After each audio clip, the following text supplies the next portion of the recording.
Assalamualaikum warahmatullahi wabarakatuh. Perkenalkan, nama saya Amelia Dewi Siagian, MPM 2105-170169 dari kelas 5 di Akuntansi Pagi.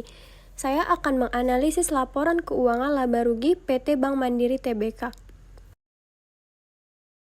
Dapat kita lihat, pada laporan laba rugi PT Bank Mandiri Tbk mengalami peningkatan dari tahun 2021 sebesar 30.551.097 ke tahun 2022 menjadi 44.952.368 yang disajikan dalam jutaan rupiah.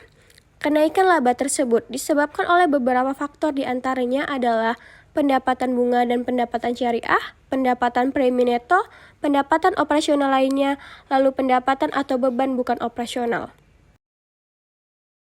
Pertama, kita akan membahas tentang pendapatan bunga dan pendapatan syariah.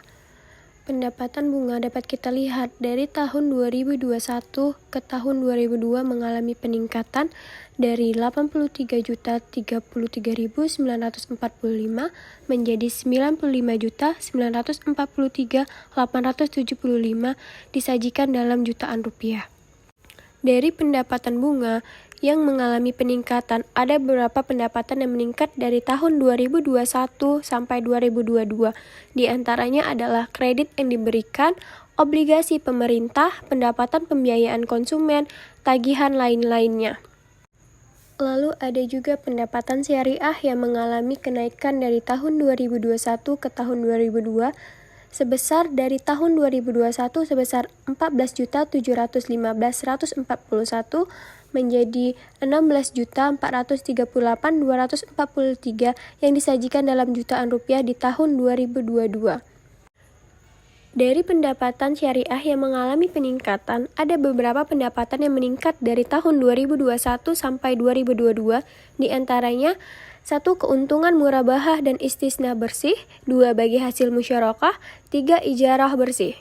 Sehingga pendapatan bunga dan pendapatan syariah dari tahun 2021 sampai 2022 mengalami kenaikan, yaitu 2021 sebesar 97.749.086 menjadi tahun 2022 sebesar 112.382.118.000 disajikan dalam jutaan rupiah. Artinya, pendapatan pada tahun 2022 mengalami kenaikan jika dibandingkan pada tahun 2021.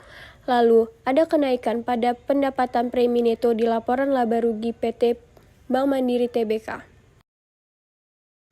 Kemudian kita akan membahas pendapatan operasional lainnya. Pendapatan operasional lainnya terdiri dari provisi dan komisi, pendapatan dari kelompok nilai wajar melalui laba rugi neto, lalu ada lain-lain. Tetapi pendapatan dari kelompok nilai wajar melalui laba rugi neto mengalami penurunan yang tidak terlalu signifikan. Jadi di sini saya akan membahas pendapatan operasional lainnya, yang itu provisi dan komisi dan lain-lainnya yang menjadi pendapatan yang meningkat di tahun 2022. Dapat kita lihat pendapatan provisi dan komisi dari tahun 2021 sebesar 15.408.693 ke tahun 2022 18.802.148 dalam jutaan rupiah mengalami kenaikan. Dari pendapatan provisi dan komisi yang mengalami peningkatan, pendapatan yang meningkat dari tahun 2021 sampai 2022 diantaranya adalah kredit yang diberikan, transaksi e-channel, transaksi simpanan, kartu kredit, efek-efek, transaksi perdagangan, pengiriman uang, clearing dan inkaso, kustodion dan wali amanat, lalu ada lain-lain. Selanjutnya, ada pendapatan operasional lain-lainnya. Kita dapat lihat dari tahun 2021 sampai 2022, pendapatan operasional lainnya juga meningkat. Dari tahun 2021 sebesar 9.681.444 ke 2022 sebesar 11.984.146 dalam jutaan rupiah.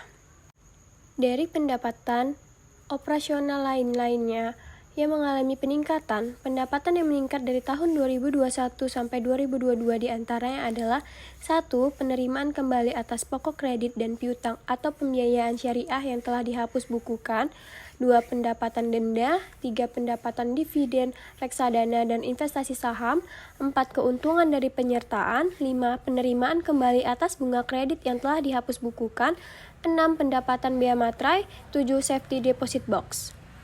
Jadi, pendapatan operasional dari tahun 2021 ke tahun 2022 mengalami peningkatan, yaitu di tahun 2021 sebesar 29.028.020, ke tahun 2022 menjadi 34.280.703 dalam jutaan rupiah. Artinya, pendapatan operasional pada tahun 2022 mengalami kenaikan jika dibandingkan pada tahun 2021. Terakhir, pendapatan atau beban bukan operasional. Dapat kita lihat dari laba atau rugi atas penjualan aset tetap di tahun 2021, dia mengalami kerugian, tetapi di tahun 2022 dia mengalami kenaikan menjadi 2.821.000.000. Lalu, lain-lain neto juga mengalami kenaikan dari tahun 2021 sebesar 32.304.000.000 menjadi 26.816.000.000 di tahun 2022. Sehingga total semuanya di tahun 2021 yang mengalami kerugian 81.782.000.000 menjadi laba sebesar 209.637.000.000. Kesimpulannya, dari laporan keuangan laba rugi PT Bank Mandiri Tbk, dapat kita simpulkan bahwa meningkatnya pendapatan menunjukkan bahwa perusahaan sedang stabil karena meningkatnya laba perusahaan.